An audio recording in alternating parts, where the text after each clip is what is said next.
Sir வணக்கம் sir. Sir, அதிமுகவினுடைய மிகப்பெரிய பலம் வாய்ந்த தலைவர், இன்றைக்கு எதிர்க்கட்சி தலைவர், ஏன் சொல்லப்போனா உங்க நெருங்கிய பக்கத்து ஊருக்காரர் கூட சிலுவப்பாளையம் பழனிசாமி அவர்களுக்கு இன்னைக்கு பிறந்த நாள். நீங்க என்ன சொல்ல விரும்புறீங்க? மற்றற்ற மகிழ்ச்சி. பல சிறப்புகள் பெற்று பெரிய அளவில் வரணுன்றது உங்கள் மாவட்டத்தை சேர்ந்தவங்க முறையில் என்னுடைய வாழ்த்துக்களையும் மரியாதையும் தெரிவித்துக்கிறேன். ஏன்னா எங்களை பொறுத்தவரையிலும் சேலம் மாவட்டத்துக்காரங்கிற முறையில் பி சுப்பராயன் அவர்களுக்கு பிறகு, ராஜாஜிக்கு பிறகு நம்முடைய மாவட்டத்தை சேர்ந்த ஒருத்தர் முதலமைச்சராக வந்தது நீங்கள் தான். அதனால் எங்களுக்கு மாவட்டத்தை சேர்ந்தவர்கள் முறையில் எங்களுக்கு கௌரவம் அளித்தவங்களுக்கு எங்களுடைய மரியாதையை தெரிவித்துக் கொள்கிறோம், எங்களுடைய வாழ்த்துக்களை தெரிவித்துக் கொள்கிறோம். உங்கள் கனவுகள் நிறைவேற வேண்டும். ஒரே ஒரு வார்த்தை மாத்திரம் உங்களுக்கு சொல்லிக்கொள்ள, வைரமுத்துடைய வரிகள் தான். உடுத்துவதற்கு பட்டு துணியை பற்றிய கனவில் இருந்தால் கட்டியிருக்கும் கோவணமும் களவாடப்படும். பட்டு துணி போட்டுக்கலாம்னு நினச்சிக்கிட்டு ஏதாவது ஏடா கூடமா பண்ணிங்கன்னா கட்டியிருக்கிற கோவணமும் கட்டிக்கு போடுன்னு வைரமுத்து எழுதினார். அரசியலில் இருக்கவங்களுக்கு இந்த வரிகள் பயன்படும் நினைக்கிறேன். அதை வைத்துக்கொண்டு செயல்பட்டீர்களானால் உங்களுக்கு வெற்றிகள் கிடைக்கும் என்று என்னுடைய நெஞ்சார்ந்த வாழ்த்துக்களை தெரிவித்துக் கொள்கிறேன். சமீபத்துல வெளியான செய்திகள் பாத்தீங்கன்னா, அதிமுகவுல செங்கோட்டையன் அவர்கள் அதிமுக விட்டு வெளியேறுவதாக சில தகவல்கள்லாம் வந்துச்சு. அதை எப்படி பாக்குறீங்க? செங்கோட்டையெல்லாம் வெளியே போக மாட்டார். ஏன்னா அதிமுக ஆரம்பிச்ச போதிலிருந்து இருக்கிறவங்க, எம்ஜிஆர் கட்சி ஆரம்பிச்ச உடனே கொஞ்ச நாள்லயே வந்து சேர்ந்தவங்க. திமுகல இருந்து வந்தாராங்கிறது எனக்கு தெரியாது, ஞாபகம் இல்லை. திமுக இருந்தாரா இல்லை ஞாபகம் இல்லை.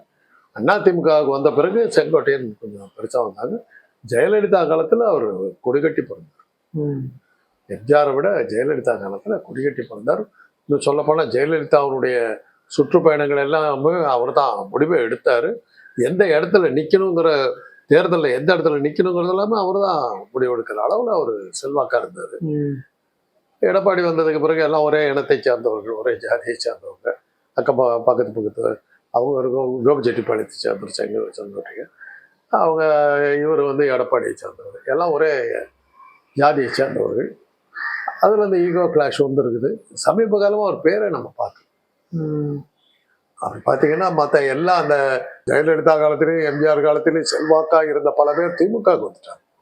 சேகர் பாபு, பொன்னையன், பொன்னையன் அங்கே தான் இருக்காரு, இவர் முத்துசாமி, இது மாதிரி பல பேர் வந்துட்டு அப்படியே வந்துட்டாங்க. அவங்க முத்துசாமி எல்லாம் ஜெயலலிதா முத்துசாமி கிட்ட கேட்காம எதுவுமே செய்ய மாட்டாங்க. அந்த அளவுக்கு க்ளோஸ் ஆகும், அந்த அளவுக்கு க்ளோஸ் ஆகும். அவங்க எல்லாமே வெளியே வந்துட்டாங்க. சேகர் பாபுலாம் அவ்வளோ நெருக்கமாக இருக்கும். இவர் செந்தில் பாலாஜி அவங்க. அதனால அவருக்கு தனக்கு செல்வாக்கு இல்லைங்கிற ஒரு சூழ்நிலை வந்ததுனால அவர் வெளியேறதுக்கு நம்ம மாதிரி ஒரு அதிருப்தியில் இருக்காருன்னு வேணா நம்ம சொல்ல முடியும். விட்டு வருவாரான்னு எனக்கு சந்தேகம். ஏன்னா தான் உருவாக்கின கட்சி, செல்வாக்கா இருந்த கட்சி, அது என்ன இருந்தாலும் அதுல இருக்கணும்னு தான் அவங்க எல்லாம் நினைப்பாங்க. அந்த வகையில தான் பாத்தீங்கன்னா பொன்னையன் அங்கேயே இருக்காரு. அதே மாதிரி ராமநாதபுரத்துல வந்து அசைக்க முடியாத கட்சியா மாத்தி எம்ஜிஆரையே நிக்க வச்சு ஜெயிக்க வைக்கக்கூடிய அளவுக்கு சக்தி வாய்ந்தவராக இருந்தவர் வந்து அன்வர் ராஜா. அன்வர் ராஜா வெளியே, அவங்கெல்லாம் வெளியே வரல. அவங்களையெல்லாம் பழனிசாமி எழுத்து அவர் ஏறத்தாழ இல்லைன்னு பண்ணிவிட்டார். ஆனா அவங்க விட்டு போகலை, கட்சியில தான் இருக்கிறாங்க. அதனால அதிருப்தியில இருக்காருன்னு வேணா நம்ம இது பண்ண முடியும். போவாராங்கிறது உறுதியா சொல்ல முடியும், நம்ப முடியல. இல்ல, சமீப காலத்துல செங்கோட்டையன், இன்னும் ஏழுமணி, தங்கமணி, இது போன்ற முக்கிய தலைவர்களுடைய பெயர் எங்கேயுமே பெருசா அடிபடல. எடப்பாடி தலைமையிலான இந்த அதிமுக பெரிய அளவுல செயல்படலை அப்படின்றத எடுத்துக்கலாமா? எப்படி புரிஞ்சுக்கிறது? இப்ப இருக்கிற சிச்சுவேஷன் வச்சுக்கிட்டு நம்ம அதை சொல்ல முடியாது. ஏன்னா எலெக்ஷன் முடிஞ்சு போச்சு. முடிஞ்சு போய் எலெக்ஷன் அது நடந்து ஞாபகம் இருந்தா உங்களுக்கு எல்லாம் கொஞ்ச காலத்துக்கு முன்னாடி நாடாளுமன்ற தேர்தல் ஏப்ரல் 19 ஏன்னா அது மாதிரி பண்ணிட்டாரு. மோடி ஒரு வழி பண்ணிட்டாரு, நாட்டே ஒரு வழி பண்ணிட்டாரு, அதை இதை சேர்த்து பண்ணிட்டாரு. அதனால பல அரசியல் கட்சிகளுடைய பேர்களே இல்லை. இப்போ அப்படி பாத்தீங்கன்னா திமுக பேர் எங்க இருக்குது? என்ன வேலைகளை ஈடுபட்டு இருக்காரு? ஏதாவது அரசாங்க செயல்கள் வந்து அரசியல் சம்பந்தமான செய்திகளே இல்லையே. ஏன்னா அந்த பக்கம் போயிடுச்சு. மோடி ராகுலை திட்டுறதும், ராகுல் மோடியை திட்டுறதும், இந்த மாதிரி கேவலமான முறையில பேசிக்கிற அந்த அரசியல் தான் பண்ண. மாநில அரசை விட்டு மத்திய அரசே, ஒன்றிய அரசை பார்த்தாங்கன்னா மோடி பேசுற இதெல்லாம் பாத்தீங்கன்னா அண்ணாமலையே கொஞ்சம் வெக்கப்படுவார் போட்டுருக்கு. இப்படி எல்லாம் பேசுறாரு, அண்ணாமலையே கூச்சப்படுற அளவுக்கு மோடியோட பேச்சுக்கள்லாம் இருக்கு. அங்கதான் நம்ம போக்கஸ் பண்ணிட்டு இருக்கோம். அதனால இன்னைக்கு வந்து எந்த கட்சி எது செஞ்சாலுமே பேர் வெளியே வராது. ஏன்னா அங்க அந்த முக்கியத்துவம், செய்தி முக்கியத்துவம் கூட அங்க போயிடுச்சு. அங்க போயிட்ட போது என்ன இந்த சூழ்நிலையில கட்சி செயல்படுதா இல்லையாங்கிற மாதிரி பழனிசாமி மேல எந்த குற்றச்சாட்டு செயல்படலை அப்படிங்கிறதெல்லாம் நம்ம இந்த சூழ்நிலையில ஏத்துக்கிறது அவ்வளவு சொல்ல முடியும். இல்ல இப்ப எதுக்காக இந்த கேள்வியை முன்வைக்கிறேன் அப்படின்னா, முதலமைச்சரா ஸ்டாலின் அவர்கள் தன்னுடைய வேலையை செஞ்சுட்டு இருக்காரு. எதிர்க்கட்சி தலைவரா எடப்பாடி பழனிசாமி தன்னுடைய வேலையை செய்யறாரா அப்படின்றதான் இப்ப அதுக்காக தான் அந்த கேள்வியை முன்வைக்கிறேன். எதிர்க்கட்சி தலைவரா அவர் என்ன செஞ்சார் இப்போ விட்டுருங்க. எதிர்க்கட்சி தலைவரா அவர் உக்காந்ததுல இருந்து சட்டமன்றத்திலேயாவது அவர் ஏதாவது பேசியிருக்காருன்னா ஒண்ணு பேசியிருக்காரு. ஓபிஎஸ் எந்த காரணத்தை மட்டும் என் பக்கத்துல சேர்ல அது ஒரே கோரிக்கை தான். அவர் சட்டமன்றத்தில் அவர் பேசினது தான், அந்த சீட்டை மாற்ற வேண்டும், அந்த சீட்டை அங்கிருந்து எடுக்க வேண்டும், அந்த சீட்டை எடுக்க வேண்டும். அது ஒண்ணு. அடுத்து கட்சி சின்னத்தையோ கட்சிக்காக வேட்டியையோ கரை வேட்டியோ கொடியோ எதையுமே ஓபிஎஸ் பயன்படுத்தும். இது 2 வேலை தான் அவர் செஞ்சார். அவருக்கு அதுக்கே நேரம் சரியா இருந்தது. வேற எதுவுமே அவர் பார்க்கல. அவர் அவர் கொடுத்த எந்த பதவியுமே அவர் செய்ய வேண்டிய வேலையை அவர் செஞ்சதே கிடையாது. அவரால் செய்ய முடிஞ்சது ஒண்ணுதான். எந்த பதவி கொடுத்தாலும் அதில் வேலை செய்யறமோ இல்லை, அந்த பதவி விட்டு வெளியே போகாம இருக்கிறதுக்கு என்னென்ன விட்டு அத்தனையும் என்ன பதவி வேணாலும் கொடுக்கும். ஒரு கவுன்சிலர் பதவியாக இருந்தால் கூட அதை விட்டு போகாமல் இருக்கிறதுக்கு என்ன உண்டோ, யார் காலில் விழுணுமோ அவங்க காலில் விழுந்து, யாரை பிடிக்கணுமோ அவங்க பிடிச்சி அந்த பதவியில் இருந்துக்கிட்டே இருப்பார். என்ன செய்யறாருலாம் கேட்கணும். அவர் என்ன செய்யறாருன்னு அவருக்கு தெரியாது, என்ன செய்யணும்னு அவருக்கு தெரியாது. ஒரு எதிர்கட்சி தலைவராக அவர் உட்கார வச்சிருக்கோம், ஒண்ணுமே அவர் ஒன்றும் செஞ்சதான் தெரியுது. அவருடைய செயல்பாடுகள் சட்டமன்ற குறிப்பிலும் இது ஒன்று தான் இருக்கும். பன்னீர்செல்வத்துக்கு நாற்காலி கொடுக்கக்கூடாதுங்கிற ஒரு செயல் தான் அவர் செஞ்சார். அதனால இன்னைக்கு அவர் என்ன செயல்படலைங்கிற மாதிரி சொல்லாதீங்க. எந்த பதவியிலுமே அவர் செயல்பட்டது, பதவியில உட்கார்ந்துருப்பார், அவ்வளவுதான். அவ்வளவுதான். பலரும் சொல்றாங்க 8 தோல்விகள்ல எடப்பாடி அவர்கள் எல்லாரும் அதிகமா வெற்றியை கண்டுட்டாங்கன்னு பாப்பானா, எடப்பாடி அவர்கள் அதிக தோல்வியை கண்டுட்டாரு அப்படி பாக்குறாங்க. இந்த நாடாளுமன்ற தேர்தலில் ஒருவேளை வாக்கு எண்ணிக்கை குறைந்து அதிமுக தோல்வி விட்டால் பல முக்கிய தலைவர்கள் அதிமுக விட்டு பாஜக சைடு கிளம்புவதற்கு ஒரு வாய்ப்பு இருக்குன்ற மாதிரி சொல்றாங்க. எப்படி பாக்குறீங்க? நிச்சயமா இருக்கும். அதாவது அது எப்பவுமே தேர்தல் முடிவுகள் வந்ததுக்கு பிறகு இங்க இருந்து அங்க போறது, அங்க இருந்து இங்க போறது. இதுல அதிமுக பழனிசாமி தலைமையில இருக்கவங்க எல்லாமே பழனிசாமி கிட்ட சம்பளம் வாங்கிட்டு இருக்கவங்க தான். ஒரு 3600 பேர், அதாவது அந்த பொதுக்குழு உறுப்பினர்கள், அந்த சட்டமன்ற உறுப்பினர்கள், இதெல்லாம் வச்சு அவங்களெல்லாம் மெயின்டைன் பண்ணிட்டு இருக்காங்க. அவங்க யாரும் ஜெயலலிதா கேவலமா பேசுறாங்க. அண்ணாமலை ஊழல் பேர் வழின்னு நம்மளால தான் நாட்டோட மானமே போச்சுங்கிற மாதிரி தான் பேசுறாங்க. இந்த செயற்குழு உறுப்பினர்கள் என்ன பொங்கி எழுந்துட்டாங்க, எத்தனை பேர் அடிக்கிறதுக்கு போயிட்டாங்க, ஒண்ணுமே செயல்படவே இல்லையே. பன்னீர்செல்வத்துக்கு ஆள் இல்லை, தானே கட்சி நடத்தினேன், உடனே ஒரு கூட்டம் போட்டு அப்படியெல்லாம் பேசாதீங்க, ஏங்க அப்படிலாம் பேசுறீங்க, அவ்வளவுதான் பேசுறேன். செயல்படுற ஆட்கள் யாருமே இல்லை. அந்த வேலுமணி, ரங்கமணி, தங்கமணி இருக்காங்க. அவங்க ஒரு பிசினஸ் பீப்புள். அரசியல்வாதிகள்ங்கிறத விட பழனிசாமி கூட இருக்கவங்களும் பிசினஸ் பீப்புள். இப்போ அவங்க பொறுமையா காத்துக்கிட்டு இருக்கிறது ஒன்றிய அரசை யார் அமைக்க போறாங்கிறத பார்த்துட்டு இருக்காங்க. ஒன்றிய அரசு யாருக்கிட்ட போகுதோ அந்த சைடுக்கு சப்போர்ட்டா வந்துடுவாங்க, தங்கமணி, வேலுமணி எல்லாம் யாரா இருந்தாலும். ஏன்னா அவங்க எல்லாம் தன்னுடைய அமலாக்கத்துறை தன் மேல பாயாம இருக்கிறதுக்கு தான் இவரோட இருக்காங்க. அதை தவிர வேற எந்த காரணத்துக்கும் பழனிசாமி அப்படி இருக்கலாம். இவர் கூட இருந்தோம்னா அமலாக்கத்துறை நம்ம மேல பாயாதுங்கிற ஒரு கேரண்டி இருக்கிறதுனாலதான் இவ்வளவு க்ரௌட் இருக்குது. இப்ப தங்கமணியும் வேலுமணியும் வெளியே போயிருக்கிறத பார்க்கும்போது அதுக்கும் ஆபத்து வருதுங்கிற ஒரு சூழ்நிலை ஜூன் 4ஆம் தேதிக்கு பிறகு ரிசல்ட் என்னவா இருந்தாலும் பழனிசாமி கிட்ட இருக்க ஒரு பெரிய கூட்டம் வெளியே போகும். வேற கட்சியில இருந்து அவர்கிட்ட நம்பிக்கிட்டு வருவாங்களாங்கிறது கேள்வி. இது நாள் வரைக்கும் பழனிசாமி மேல எந்த ஒரு ரைடும் வரல. இப்ப அடுத்த கட்டமா ஒருவேளை பாஜக ஆட்சிக்கு வந்தால், ஏன்னா அவர் பாஜக விட்டு பிரிஞ்சுட்டாரு, மீண்டும் அவர் மேல ஒரு ரைடு விடுறதுக்கு எது வாய்ப்பு? ரைடு விடுறதுக்கு கொஞ்சமாவது எனக்கு நான் ஒரு பயமுறுத்துற அளவுல இருக்கணுங்க. இப்ப என்கிட்ட ஒரு ரைடு வருவாங்களா? என்னால அரசாங்கத்துக்கு என்ன ஆபத்து சார்? உங்களாலதான் இன்னைக்கு சமூக வலைதளங்களே ஸ்தம்பிச்சு போயிருக்கு. இப்படி பேசுறீங்க. சமூக வலைதளங்கள் அதனால நாடு ஸ்தம்பிச்சு போச்சா, இல்லப்பா மோடி பதவிக்கு ஏதாவது ஆபத்து வந்து? யாருக்கும் எந்த ஆபத்தும் வரலையே. அதனால என் வீட்டுல ரைடு வர்றாங்கன்னா ரைடு பண்றது செலவுக்கு கட்டுப்படி ஆகுது. ரைடு பண்றதுக்கு ஒரு தகுதி வேணுங்க. அந்த தகுதி பழனிசாமிக்கு இந்த தேர்தல் முடிவுகளுக்கு பிறகு அந்த தகுதி பழனிசாமி போயிடும். கொள்ளையடிச்சாரு போயிட்டு போவாங்க, அவ்வளவுதான், விட்டு போயிடுவாங்க அப்படின்னு விட்டுருவாங்க. அதை கண்டுக்க மாட்டாங்க. சரி, எல்லா கட்சிக்காரரும் செஞ்சாதான் அவரும் செஞ்சாரு போவாங்க. அதனால ஆபத்து வரும் தெரிஞ்சாதான் ரைடு வருது. செந்தில் பாலாஜி ஏங்க விடவே மாட்டேங்கிறாங்க? அவரால் ஆபத்து இருக்கு. விட்டா எலெக்ஷனை மாத்திருவாரு. எதையோ காரணம் சொல்றாங்க, எந்தோ காரணம் சொல்லி இன்னைக்கு இந்த நிமிஷம்ல விட மாட்டேங்கிறாங்க. ம், கெஜ்ரிவால் எப்போ விட்டாங்க இப்ப பாத்தீங்கல்ல, ம், குஜராத்ல எலெக்ஷன் முடிஞ்சப்புறம் ம், மோடிக்கு ஆபத்து வரான்னு தெரிஞ்சப்புறம் தான் அந்த விடுதலை வருது, ஜாமீன் வருது. ம்.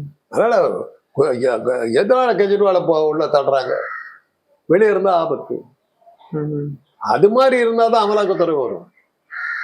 அது மாதிரியான செல்வாக்குள்ள மனிதரா பழனிசாமி இந்த தேர்தல் முடிவு வெளியான பிறகு இருக்க மாட்டார். ம். அதனால அவர் வீட்டுல ரைடு வராது, ஒண்ணு இருக்காது. அதே சமயத்துல அதே காரணம் தான் தங்கமணி வேலுமணி இவங்களுக்கும் அதே தான். ம்.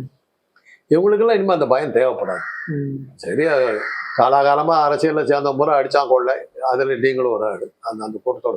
இல்ல, அடுத்த வர தலைமை அந்த மாதிரி விடுவதற்கு வாய்ப்பு இருக்குன்றீங்களா? இது அடுத்து வர மக்களுடைய பணத்தை கொள்ளையடிச்சிட்டாங்க, எப்படி விட முடியும், போனா போறா இன்னைக்கு அரசியலுங்கிறது பிசினஸ். பிசினஸ். முதல்ல இப்போ தேர்தலில் வந்து நான் சீட்டு கேட்குறேன் உங்க கட்சியில, நீங்க என்கிட்ட என்ன கேட்பீங்க? எவ்வளவு பணம் வச்சிருக்கு, எதுக்காக கேட்குறீங்க? பணம் வச்சிருந்தாதான் எலெக்ஷன்ல ஜெயிக்க முடியும் சார். அப்போ அப்படின்ற ஒரு ப்ரொடக்டர்ல சாமானிய மக்கள்லாம் ஜெயிச்சு வர முடியாது போலயே. யார் நிக்கிறது? யாரு எல்லாம் பணம் வச்சுக்கிறவங்க. பழனிசாமி பிச்சைக்காரனா? பெருங்கோடீஸ்வரன். எடப்பாடி செல்வமாலயத்துல பெரும் கோடீஸ்வரன். அந்த பணத்தை வச்சுக்கிட்டு என்ன பண்றது தெரியாம தான் எலெக்ஷன் போறாரு. பன்னீர்செல்வம் கொஞ்சம் அம்புலா இருந்த மனுஷன், அவரு கொஞ்சம் வந்தாரு, அவரும் தேநீர் கொஞ்சம் வசதியானவர். பழனிசாமி பணக்காரர் வந்து முதலமைச்சருக்கு முன்பா பின்பா? முன்னில இருந்து. ஆமாமா, வசதியா இருந்தவங்க தான் அதுல வந்தாங்க. இதுல போட்டா இவ்வளவு எடுக்கலாம். இன்னைக்கு அரசியல் அதுதான். ஆனா மேடைக்கு மேடம் முழங்குறாரு, கடைக்கோடி தொண்டன் வரைக்கும் வர முடியுன்றாரு. கடைக்கோடியில், அதாவது வரிசையில நிக்கிறது கடைசியில் நிக்கிறோம், அவங்க கூட இங்க வந்துடலாம், முன்னாடி வரலாம், அதான் சொல்றேன். ஆனா அவங்ககிட்டயும் காசு இருக்கணும். காசு இருந்தாதான் கூட்டத்துக்கு வர முடியும். அவனும் ஒண்ணு இலவசமா வர்றது இல்லையே. ஒரு கூட்டம் அரேஞ்ச் பண்ணீங்கன்னாக்கா எவ்வளவு கொடுக்குறேன்னு கேட்டுதான் அவனும் வர்றேன். அவனும் தொண்டை வந்து உங்களுக்கு கட்சி கொடி இலவசமா ஓட்டு. அந்த காலத்துல என்னன்னாக்கா என்ன சீட்டு கேட்குறீங்கன்னா அவர் என்ன ஜனங்களுக்கு அவர் அறிமுகம் இருக்காரா, மக்களுக்கு செஞ்சிருக்காரா? ஐயோ அவரங்களா, எங்களுக்கு ஒரு கஷ்டம்னா உடனே ஓடியாடுவார், ஒரு ஆஸ்பத்திரி கூட்டு போதான் அவர் தான் கூட்டு போவார், பவர் சப்ளை வரலன்னா இது பண்ணுவார், குழாய் ரிப்பேர்னாக்கா அவர் தான் பார்ப்பார். அவரும் மருந்துங்க. அதுதான் ஒரு காலம். இன்னைக்கு எவ்வளவு செலவு பண்ணுவேன், அவர் எவ்வளவு செலவு பண்ணுவாங்கிறாரு, நீ எவ்வளவு பண்ணுவேன், அதை விட ஜாச்சு பணம் செலவு காசு கொடுத்தாதான் ஓட்டு. ஒரு ஏழை பொருள் மாதிரி ஆயிடுச்சு அரசியல். அதாவது இன்னைக்கு நான் வந்து ஒரு 10 கோடி ரூபாய் செலவு பண்றேன்னா 5 வருஷத்துல இந்த எம்எல்ஏவோ எம்பியாவோ ஏதோ ஒரு வாரிய தலைவரோ ஆனேன்னா ஒரு 5 கோடி ரூபாய் லாபம் பார்த்து 15 கோடியா நான் சம்பாதிச்சிடும் 5 வருஷத்துல. அப்படிங்கிறதா கணக்கு. அதை வச்சுதான் நான் எலெக்ஷன்லயே நிக்கிறேன். இந்த என் தொகுதியில 10 கோடி செலவு பண்ணலாம், ஒருத்து விடலாம், 15 கோடியா வசூல் பண்ணலாம். இல்லை இந்த தொகுதியில 8 கோடி தான் 10 கோடி தான் வரும் அப்படின்னாக்கா 8 கோடி 5 கோடி தான் செலவு பண்ணும். தொகுதிக்கு தகுந்த மாதிரி செலவு பண்றதுக்கு உள்ளவன் தான் வந்து நிக்க முடியும். அப்பதான் அதான் இன்வெஸ்ட்மெண்ட். அதனாலதான் இந்த கட்சி தாவல் நடக்கிறதுக்கு என்ன காரணம்னா, இப்ப நான் வந்து காங்கிரஸ் நின்றுக்கிறேன், பிஜேபிக்காரர் வர்றாங்க, என்னப்பா 5 வருஷத்துல என்ன எதிர்பார்க்குறேன்? 5 கோடி செலவு பண்ணுங்க, ஒரு 10 கோடி வந்ததுன்னா அதுதான் எய்ம் அப்படின்னு. இந்தா 10 கோடி தானே, இதை வச்சுக்க. என்ன பண்ணுது பிஜேபிக்கு வந்துட்டு அவ்வளவுதானுங்களே தான் வந்துட்டேன். 5 வருஷம் காத்திருந்து இந்த 10 கோடி வர்றதுக்கு அன்னைக்கே வருதுன்னா நான் காட்சி அப்படித்தானே. கொள்கையெல்லாம் இப்ப ஒண்ணும் கிடையாது. மோடி அப்படித்தானே எல்லா ஆட்சியும் அமைச்சாரு. கர்நாடகாவில் காங்கிரஸ் ஜெயிச்சுது, அங்க இருந்து என்ன லாபம் வரப்போகுது, அந்த படத்தை நான் கொடுக்குறேன்னாரு. அதுக்கு ஏன் அவரால் முடிஞ்சதுன்னாக்கா ஒரு கணக்கு, ஒரு புள்ளி உரம் கொடுத்தாங்க. உலகத்திலேயே பெரிய பணக்கார கட்சி பாஜக. உலகத்துல, இந்தியாவில் இல்ல, உலகத்திலேயே. அவர் மோடி நினைச்சா பைடனுக்கு எதிர்ப்பாண்டின்னு கூட அவரால் ஜெயிக்க முடியும், அவ்வளவு காசு. டிமானிட்டைசேஷன் பண்றாங்க. நாம போய் இதுல போய் நிக்கிறோம், இந்த மிஷின்ல நிக்கிறோம், ஏடிஎம்ல நிக்கிறோம், காசு இல்லை அதுல. கல்கத்தாவை சேர்ந்த பிஜேபி தலைவி கையில கத்தையா வச்சுக்கிட்டு போஸ்ட் கொடுக்குறாங்க. ஏன்னா டிமானிட்டைசேஷன் வர்றதுக்கு முன்னாடி அவங்களுக்கு எல்லாம் தகவல் சொல்லி அவங்க எல்லாம் சேவ் பண்ணிக்கிட்டாங்க, அந்த கட்சி சேவ் பண்ணிக்கிச்சு. மற்ற கட்சிக்காரங்களுக்கு தெரியாது, மற்ற கட்சிக்காரர் பூரா பிச்சைக்காரர் ஆயிட்டாங்க. அப்படிதான் மோடி தன்னுடைய வெற்றி டிமானிட்டைசேஷன் வச்சுதான் எதிர்கட்சிகளை ஓடிச்சுக்கிட்டு இன்னைக்கு எவ்வளவு காசு வேணாலும் செலவுபடுத்த தயாரா இருக்கு. இதெல்லாம் அவருடைய சாமர்த்தியம். அதே போல செங்கோட்டையன், தங்கமணி, வேலுமணி நான் உங்களுக்கு இத்தனை கோடி ரூபாய் தாரேன்னு சொல்லிட்டு பிஜேபி பக்கம் இழுப்பதற்கும் வாய்ப்பு இருக்குல்ல. தேவைப்படணும் இல்ல. வேலுமணி எல்லாம் அது கொங்கு பெல்ட்ல ரொம்ப டைட்டா இருக்க ஆளுன்னு சொல்லப்படுது. எலெக்ஷன் எப்படி நடக்க போது இந்த எதிர்காலத்துல தெரியணுங்க. இந்த தேர்தல் முடிவுகள்ல நமக்கு புரிஞ்சு போயிடும் மக்கள் ஓட்டு போட்டவர்கள் ஜெயித்தார்களா இல்ல வாக்கு எந்திரம் ஜெயிக்க வச்சுதாங்கிறது இந்த தேர்தல் முடிவு நமக்கு சொல்லிடும். அதுக்கு பிறகுதான் எதிர்காலத்துல என்ன மாதிரி எலெக்ஷன் நடக்குதுன்னு நமக்கு புரியும். நீங்க போட்ட ஓட்டுகளுக்கு ஏதாவது மரியாதை இருக்குதாங்கிறத 4ஆம் தேதி அது வரைக்கும் பொறுத்தா இருக்கணும். அதோட நீங்க கைக வச்சு நம்ம ஓட்டு போட்டிருக்கோம் நீங்க வரல சுப்பிக்கிட்டு இருக்க வேண்டியது. அது நான் தான் சொல்றேன்னு இந்த சிம் கார்டை எடுத்துட்டு இந்த சிம் கார்டை போட்டாக்கா மோடி வெற்றி முடிஞ்சு போச்சு. யூகத்தின் அடிப்படையில சொல்லுங்க. யூகத்தின் தேர்தல் அடிப்படையில் முடிவுகள் வந்ததுக்கு பிறகு அதிமுக எடப்பாடியை கொண்ட தலைமையா இருக்குமா இருக்காதா? அதிமுகவே இருக்கக்கூடாதுங்கிறதான் பாஜக முடிவெடுத்திருக்குது. பாஜக ஒரு அளவுக்கு வெற்றி, ஒரு எதிர்கட்சி அளவுக்கு ஒரு நாகரிகமான வெற்றி அடைஞ்சதுன்னா கூட நியாயமான வாக்கு எண்ணிக்கையா இருந்ததுன்னா 0 தான். அதிமுக அவங்களால அப்போ ஒன்றும் பண்ண முடியாது. அந்த வாக்கை நம்ம சந்தேகப்படுற மாதிரி இருந்ததுன்னா அவங்க ஒரு கணிசமான அளவில் வந்தாங்கன்னா தமிழ்நாட்டில் அதிமுக வைப் அவுட் பண்ணிட்டு தான் மறுவலை பார்ப்பாங்க. இல்ல அதுக்கு அதிமுக இடம் கொடுப்பாங்கன்னு நினைக்கிறீங்களா? யார் இருக்கிறா அதை தடுக்கிறது? எந்த தொண்டை அந்த கட்சியில் இருக்கிறான்? பாத்திரம் ஒன்று ஒரு கை எப்படின்னு சொல்றது ஏமா இருக்கிறான்? ஏங்க ஜெயலலிதாவை போல ஊழல் பயிர்வழி இந்த தமிழ்நாட்டுடைய மானத்தையே வாங்கியவர் சொல்லி அந்த அண்ணாமலை சொல்லிட்டு போறாரு. அவர் பின்னாடி தானே போயிட்டு இருக்காரு. அண்ணாமலை சொல்றாரு, ஆனா மோடி ஜெயலலிதா போன்ற ஆளுமையெல்லாம் பார்க்க முடியாதுன்னு சொல்றாருல்ல. அது சரி, அப்படி ஏத்துக்கணும்ல. ரொம்ப அழகா இருக்குது. அப்ப அதை ஏத்துக்குவீங்க. உங்களை செருப்புல அடிச்சு பூட்ஸில் அடிச்சு சட்டையெல்லாம் கடிச்சு அம்மனமா நிக்க வச்சு தெருத்தெல்லாம் கூட்டு போனா கூட அவர் வெயிலுக்கு கூட பிடிச்சாருங்க அப்புறம் என்னங்க அப்படின்னு போடுறது. வேற என்ன பண்ண முடியும்? ஆனம் மரியாதை ஏனம் வெக்கம் எல்லாம் விட்டாச்சு. அதுக்கப்புறம் ஏதாவது ஒரு காரணத்தை சொல்லிட்டு மோடி இது சொன்னாருங்களே, எதையோ சொல்லி சாக்கு சொல்லி ஒட்டிக்கத்தானே பாக்குறீங்க, போராட பாக்குறீங்க. நீங்க சொன்னது என்ன புரியுது? ஜெயலலிதா என்ன வேணாலும் கவலைப்படுத்திக்க, மோடி சொன்னார் பார்த்தீங்களா, அதனால நாங்க இல்லை நாங்க விட்டு போயிருப்போம். அவர் கோச்சுக்கிட்டோங்க, நல்லா கோச்சுக்கிட்டோம், கேட்டுவிட்டேன். ஆனா பாருங்க மோடி ஒரு வார்த்தை சொன்னாங்க, இதை விட கேவலம், இதை விட அவமானம் ஆச்சுங்க எங்க காலத்தை வச்சு சொல்றேன். உங்க காலத்துல கதை மாதிரி போச்சு, என்ன வேணாலும் பேசலாம். திமுகவினுடைய 3 ஆண்டுகள் ஆட்சி நிறைவு வந்திருக்கு. அதுல பன்னீர்செல்வம் அவர்கள் சொல்றாரு, சொல்லாட்சி செயலாட்சி ஒரு ஆட்சியும் கிடையாது, 3 ஆண்டு என்ன சாதனை செஞ்சீங்கன்ற மாதிரி ஒரு கேள்வியை திமுக அரசு எதிராக பன்னீர்செல்வம் கேட்கிறாரு. உங்களுடைய கருத்து? பரவாயில்ல, பன்னீர்செல்வம் பேசியிருக்காரு. ஆமா, ரொம்ப மகிழ்ச்சியா இருக்குது. ஒரு யாரோ சொல்லி அமைச்சிருக்காங்க, இந்த மாதிரி ஒரு 3 வார்த்தையை சொன்னீங்கன்னா பேப்பர்ல வந்தாலும் வருவாரு. பதில் சொன்னாக்க அவருக்கு புரியுமா? ஆமா, ரொம்ப நாளைக்கு அப்புறம் மழை காலத்துல வெயில் அடிச்சா எப்படி இருக்கும் அந்த மாதிரி பதில் கேள்வி கேட்டாரு, பதில் சொன்னா உங்களுக்கு புரியுமாங்கிறத பிரச்சனையே அதுதான். தமிழ்நாட்டுல இருக்கிற எதிர்கட்சிக்கிட்டு இருக்கிற பிரச்சனையே நீ கேள்வி கேட்கிற, பதில் சொன்னா உங்களுக்கு புரியுமாங்கிறதான பிரச்சனையே. இப்ப மோடி கிட்ட போய் என்ன சொல்லி என்னங்க பிரயோஜனம்? அவருக்கு எதுவுமே புரியுறது இல்லையே. எதிர்கேள்வி கேட்க கூடாதுங்கிறதுனால பத்திரிகையாரையே பார்க்க மாட்டேங்கிறாரு, கேள்வி கேட்டுருவாரு. அதுக்கு பதில் சொன்னாக்க அதுக்கு அர்த்தம் என்னன்னு புரியாது. அந்த மாதிரி ஆளுங்க இன்னைக்கு நாடே அப்படித்தானே இருக்குது. எவனோ 4 பேர் உட்காந்துருக்கான், புச்சாலி இருக்கிறான், அவனுக்கு ஆட்டு வைக்கிற ஆட்டத்துலதான் இது பண்ணிட்டு. ராமநாதபுரத்துல பன்னீர்செல்வம் அவருடைய வெற்றி எப்படி இருக்குன்னு எதிர்பார்க்குறீங்க? மீண்டும் அதிமுகவை கைப்பற்றுவதற்கு இந்த வெற்றி ஒரு வாய்ப்பாக அமையும். கேள்விப்பட்டது என்னன்னா, திமுக ஒரு வேளை ஒரு கேம் பிளே பண்றதுக்கு அவரை ஜெயிக்க வச்சாலும் வைப்பாங்கிற மாதிரி ஒரு தகவல் அடிக்குது. பாஜகவுக்கும் அது ஒரு பாடமா இருக்கும், பழனிசாமிக்கும் அது ஒரு பாடமா இருக்கு. எப்படி ஒரு ரவீந்திரநாத்தை ஜெயிக்க வச்சு பாஜக ஆட்சியில பழனிசாமி கட்சிக்கு மந்திரி பதவியே கிடைக்காம அடிச்சாங்களோ, ஏன்னா அபிஷியலா நாடாளுமன்ற உறுப்பினர் அதிமுக எடுத்தாக்க ரவீந்திரநாத் ஒருத்தர் தான். அவரை தள்ளிட்டு நீங்க கொடுக்க முடியாது. ரவீந்திரநாத் கட்சி விட்டு விலக மாட்டேங்கிறாரு. அதனுடைய விளைவு பழனிசாமி ஆளுங்களுக்கு சேர்ந்து போயிடுச்சு. ஒரு பதவி கிடைக்காம போச்சு. 5 வருஷம் இளவு காத்த கிடையாதான் உட்காந்து இருந்தாருப்பா, கவாந்துட்டு கட்டி காத்த அந்த சேர்த்த சொத்தை காப்பாத்திக்கிட்டது தவிர வேற எந்த சாதனையும் அவரால் பண்ண முடியாம போயிடுச்சு. அதே மாதிரிதான் இப்ப என்ன சொல்றாங்கன்னா, ஒரு வேளை பன்னீர்செல்வத்துக்கு ஒரு வாய்ப்பு கொடுத்தாக்கா, ஒருவேளை பாஜக அங்க ஆட்சிக்கு வந்ததுன்னா, இந்த பன்னீர்செல்வம் இருக்கிற வரையிலும் பழனிசாமிக்கு எதுவுமே நடக்கூடாம தடுக்கிறதுக்கு இது ஒரு காரணமா இருக்குங்கிற மாதிரி கொக்கு தலையில வெண்ணெய் வச்சு பிடிக்கிறது தான் ம். அப்படின்னு ஒரு தகவல் அங்க அடிப்படுது. அந்த அடிப்படையில தான் பன்னீர்செல்வம் ஜெயிப்பாருங்கிற மாதிரி ஒரு வதந்தி கிளம்பி. ஆனா ஜெயிப்பாருன்னு சொல்றீங்களா? ஜெயிப்பாருங்கிற மாதிரி இது இந்த மாதிரி திமுக வந்து அவர் ஜெயிக்க வைக்க பார்க்கும் ம். அப்படிங்கிற மாதிரி ஒரு வதந்தியை கிளப்பி விட்டுட்டு இருக்காங்க. அப்படி இருக்காது. ஏன்னா ஸ்டாலின் தெளிவா சொல்றாரு, 40 நமதே நாடு நமதே. ம். ஆமா, அவங்க பாஜகவும் தமிழ்நாட்டை விந்திய மலைக்கு கீழே அவங்க கவலைப்பட்டு, விந்திய ம். மலைக்கு கீழே அவங்க கவலைப்பட்டு எந்த மாநிலத்திலையும் கவலைப்படல. ம். தெலுங்கானா, ஆந்திராவில் வந்து ஜெகன்மோகன் ரெட்டி தான் பண்ணுவாருன்னு பாக்குறாங்க. சந்திரபாபு நாயுடு யாரோ அவரு கூட கொஞ்சம் வரத்துக்கு பார்ப்பாங்கன்னு பாக்குறாங்க.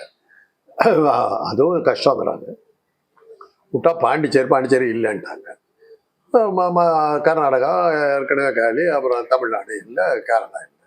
ம். இந்திய மலைக்கு கீழே அவங்க இல்லை. ம். அதனால மிஞ்சி போனா ஆந்திராவில் ஏதாவது ஒரு இடத்துல 2-3 சீட்டு கிடைச்சா சான்ஸ் இருக்கு. மற்றபடி தெற்கு பகுதி தாமரைக்கு ம். இடமே கிடையாது. தேர்தல் ஆணையமே அதை பத்தி கவலைப்பட்டு. நிச்சயமா சார், நிறைய விஷயங்களை பகிர்ந்து கொண்டீங்க. நன்றி சார்.